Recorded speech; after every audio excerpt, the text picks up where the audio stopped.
Assalamualaikum warahmatullahi wabarakatuh. Perkenalkan, nama saya Angga Rinato Rizky Watimena, mahasiswa Ilmu Komunikasi Universitas Dian Nusantara. Di sini saya ingin menjawab soal UTS mata kuliah Psikologi Komunikasi dari Bapak Saiful Halim.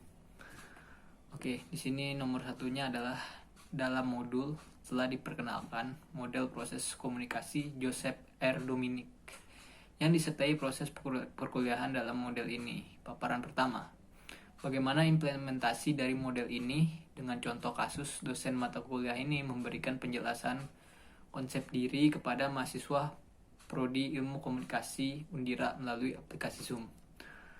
Sebelumnya saya akan menjabarkan apa itu model proses komunikasi dari Joseph R. Dominic. Joseph Dominic ini dalam bukunya yang berjudul The Dynamic of Mass Communication tahun 2002 menjabarkan bahwa teori komunikasi massa dengan urutannya sebagai berikut.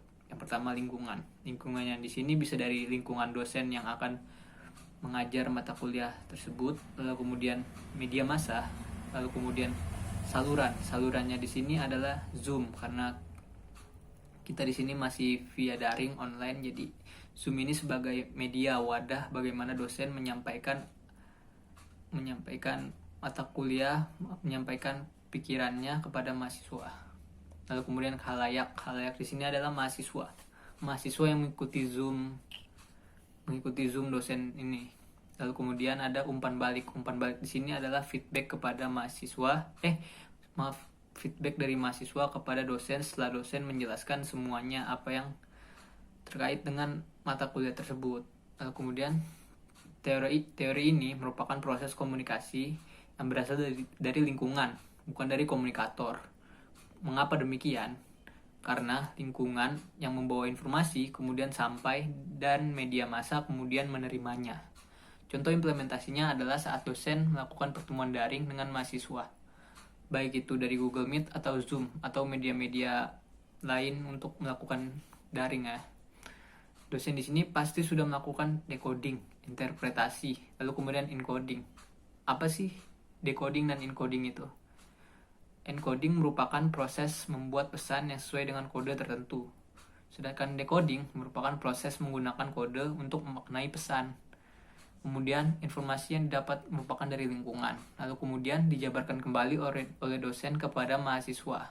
Mahasiswa di sini sebagai audiens, mendengarkan apa yang dijelaskan oleh dosen, baik itu dari modul, PPT, atau bahkan dari pengalaman yang dosen tersebut alami.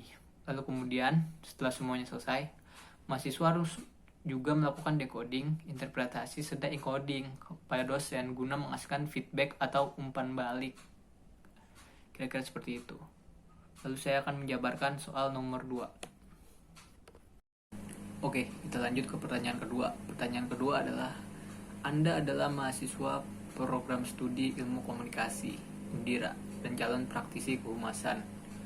Paparan kedua, bagaimana Anda memperlihatkan konsep diri Anda sebagai mahasiswa Prodi Ilmu Komunikasi Undira dan calon praktisi kehumasan ketika tampil sebagai pembicara dalam sebuah diskusi. Sebagai mahasiswa Ilmu Komunikasi dan calon kehumasan, hal pertama yang akan saya lakukan tentu adalah mendapatkan rasa percaya diri saya. Hal ini penting karena dapat mempengaruhi cara bicara saya kepada khalayak agar apa yang sudah dipersiapkan sebelumnya dapat tersampaikan dengan baik juga kepada para audiens. Lalu saya akan berusaha menyampaikan semua gagasan ide saya agar saya terpilih sebagai praktisi kehumasan.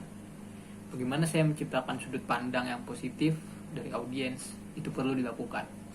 Saya akan melakukan dengan sewajarnya dan jangan terkesan melebih-lebihkan karena itu bisa menjadi pandangan yang negatif dari para audiens untuk saya. Terlebih karena jurusan ilmu komunikasi ini tentu orang-orang akan berpandangan bahwa mahasiswa ilmu komunikasi dapat dengan lancar dan juga baik dalam menyampaikan pola pikirnya. Jadi saya pikir dengan membangun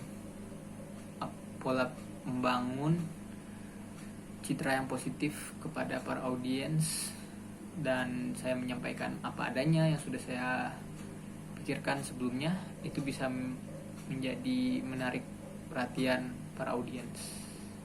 Itu saja. Lalu kemudian pertanyaan ketiga. Oke, selanjutnya yang terakhir, nomor 3. Soalnya adalah berikut. Anda adalah mahasiswa Prodi Ilmu Komunikasi Undira dan calon praktisi kehumasan.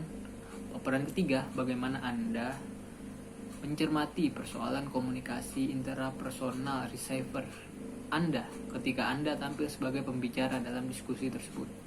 Oke, akan saya jawab. Sebagai pembicara diskusi ini, tentu untuk mencermati persoalan komunikasi intrapersonal receiver ini, saya akan membawakan tema sesuai apa yang sudah saya persiapkan jauh-jauh hari sebelumnya. Jangan sampai ada out of topic, karena ini bisa membuat para hadirin, para pendengar bingung. Sebenarnya tema apa sih yang kita bawakan? Kok malah jadi melenceng? Kok malah jadi ke B, ke C? Padahal tema kita sebenarnya A, gitu kan. Tapi ingat juga, jangan hanya berfokus kepada materi apa yang kita sampaikan. Kita juga perlu memperhatikan apakah hadirin ini fokus, apakah hadirin ini menyaksikan, memahami materi apa yang kita sampaikan. Selingi juga dengan candaan sesekali, agar para hadirin, para pendengar ini tidak terlalu tegang dalam menyaksikan materi pembawaan kita. Lalu kemudian setelah selesai, lakukan sesi tanya jawab untuk lebih mengetahui lagi di mana kekurangan presentasi kita ini, dan juga untuk melihat apakah hadirin ini mengerti, memahami, menyimak dengan materi pembawaan kita tadi. Mungkin segitu saja penjelasan yang dapat saya sampaikan dalam soal UTS ini. Kurang lebihnya mohon maaf. Wassalamualaikum warahmatullahi wabarakatuh.